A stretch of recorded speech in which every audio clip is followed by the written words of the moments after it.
So one question I get asked quite often by people that I'm journeying with is, what does it feel like to become more integrated? What does it feel like when you're on the healing journey? Right? So they're asking this question because they've realized that they need healing. They desire to make that journey, but it seems so elusive and abstract, this healing journey. There isn't a rule book about what is it that you need to do. There isn't a checklist. And I guess it's human nature for us to wish to be able to look ahead and ask, what does it look like? What does it feel like? How will I know that I'm healing? Now, before I go on to share what I'm going to share today, I want to give a caveat, okay? I am in no way trying to say that what I'm about to share is the only way that healing can feel like or integration can feel like. I just want to share my lived experience because the nature of this integration journey is so multifaceted, right? There's so many dimensions to it that it's impossible to kind of just try and understand things from reading or learning. You have to live it. We all have to embody it. And I think for every person, it's going to be a little different, right? It's going to be a little unique, but there are usually some similarities. There are some kind of universal principles.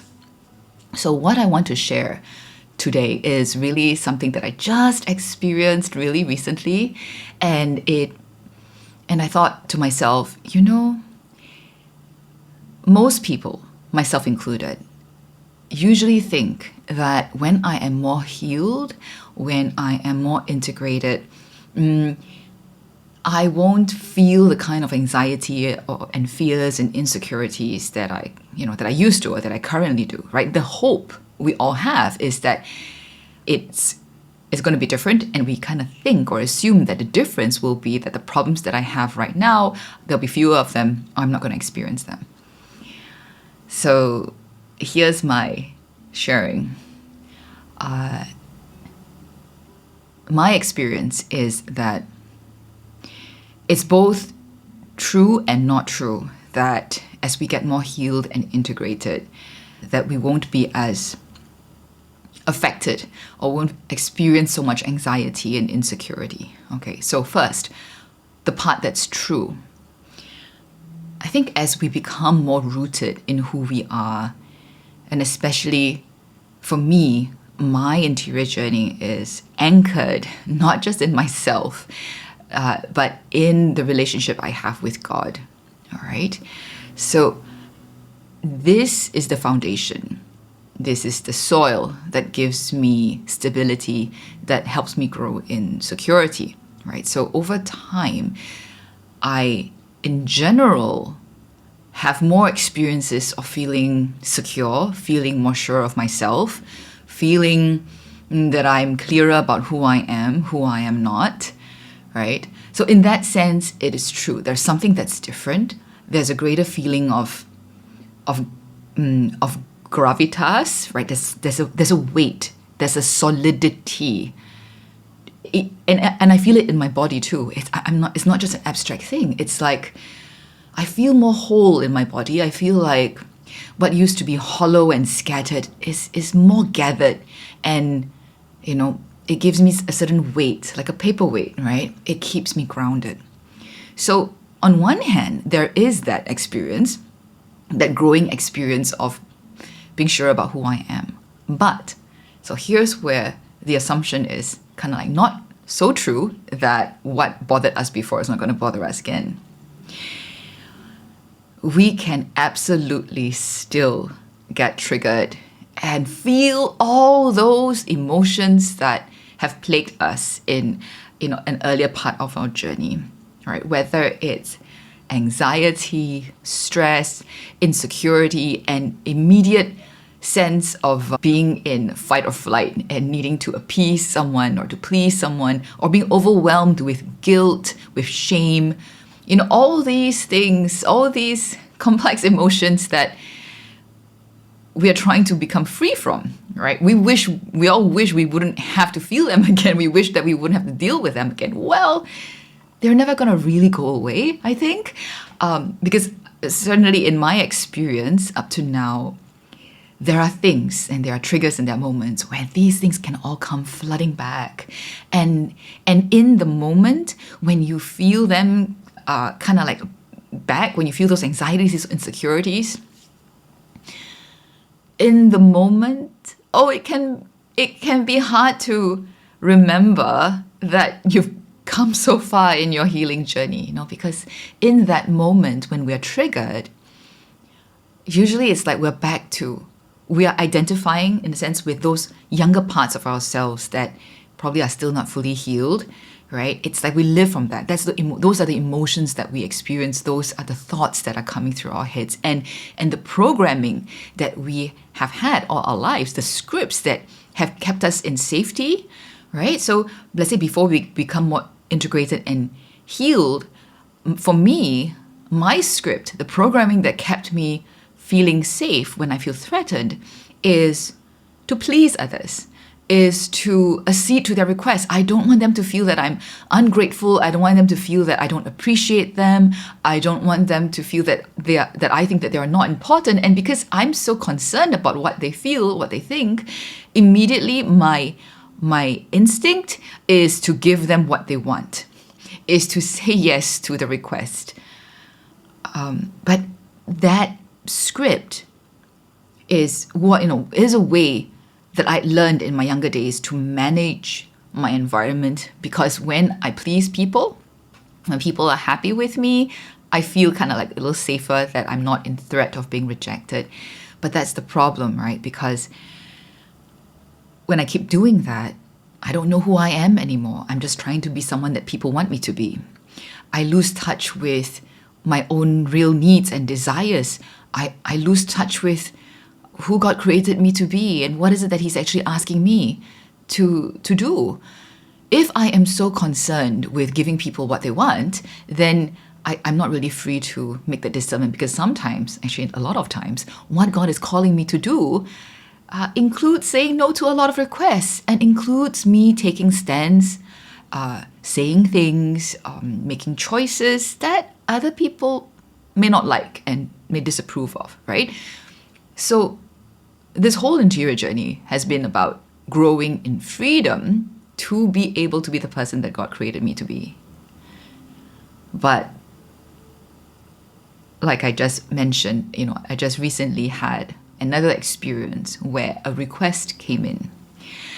And I noticed, it's like the moment I read the request, my body went to a different state. At first it was at rest, it was kind of just cool, chill. And all of a sudden my heart started racing, my mind started racing. I started thinking, oh no, this feels like a rather big ask. I don't think I can, I think I'm not sure I can do it, because I really don't feel like I have the capacity to, I don't have the bandwidth to do this. But this is so important to this other person who has, helped me a lot in the past, whom I really appreciate. And, what are they going to think if I say no? It's like, you get what I'm saying? All these thoughts began to race through my mind just a few seconds after I read the request, right? So thoughts are racing in my mind. In the meantime, my body was getting clenched. I was feeling a knot in my stomach. I was getting tense in my neck and my shoulders. And I felt scared. Funny, right? Interesting. I felt scared because it's like, I don't want to make the wrong choice here. And that's another insecurity I've always had since I was a little girl. I don't want to make the wrong choice. I need to make the right choice. It's very important that I make the right choice, and that's part of my programming. So all that flooded in. And it took me a moment. So here's where the healing that I've been going through and the integration that I've been going through makes a difference. Okay, so the anxieties and the insecurities and the fear and all that, they can still come in. And they're the same. But one difference is, even as I'm getting activated, you could say I'm getting triggered, right? That request that I just read was like a trigger put me into that mode, I was not utterly overwhelmed. And two, I was aware that it was happening. Now, before I went through the healing that I've already gone through, before I went through the integration that I've already gone through, I often did not even realize, I was not aware that this was what's going on inside me, right? So if I was not aware of it, there's nothing I can do to actually respond to that situation. Usually, I just react and then later on, maybe I regret, right? And so, but now I'm aware, even as it's going on. And because I'm aware that, I'm getting activated, I'm getting triggered, I'm getting a little dysregulated, if you're familiar with that term, like my emotions are getting dysregulated. I need to take a moment to center myself. Yeah, I need to re-anchor myself. I need to ground myself again in the truth. And what's the truth? The truth is I am free to make a decision, either to say yes or to say no. Plus, actually, there could be many possible responses. First, I need to slow down and not try and not react out of this anxiety that I will offend this person or hurt this person, or out of this anxiety that whatever I say will make this person look at me negatively. I need to assuage my own fear of that instinctive dependence I've always had, that I need people to think well of me, I need people to like me, right? That's one of the things that tells me I'm not centered. So I needed to slow down, take a deep breath, put my my hands over my my heart, my racing heart, and over my gut. That's what I usually do. It's part of something I learned in somatic experiencing, how our body needs to come online with the whole processing of our emotions. Because that's where I kind of feel scared, my heart and my gut, feeling very vulnerable. So holding myself actually lets my body feel safer. It's kind of like holding a little girl, making her feel safe, and then it helps my heart to slow down. And then I have some time to remind myself that I am who I am, regardless of what I choose. I am loved by God and by myself, no matter what I choose.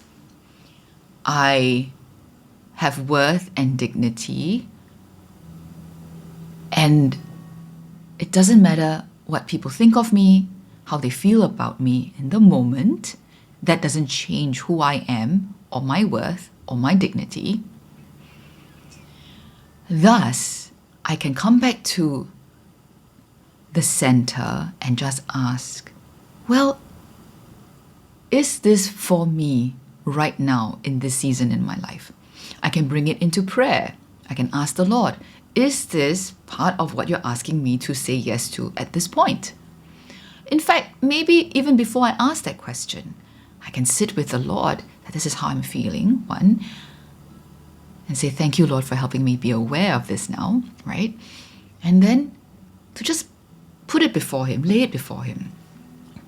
Because the Lord knows me and the needs of the world. And He's in charge.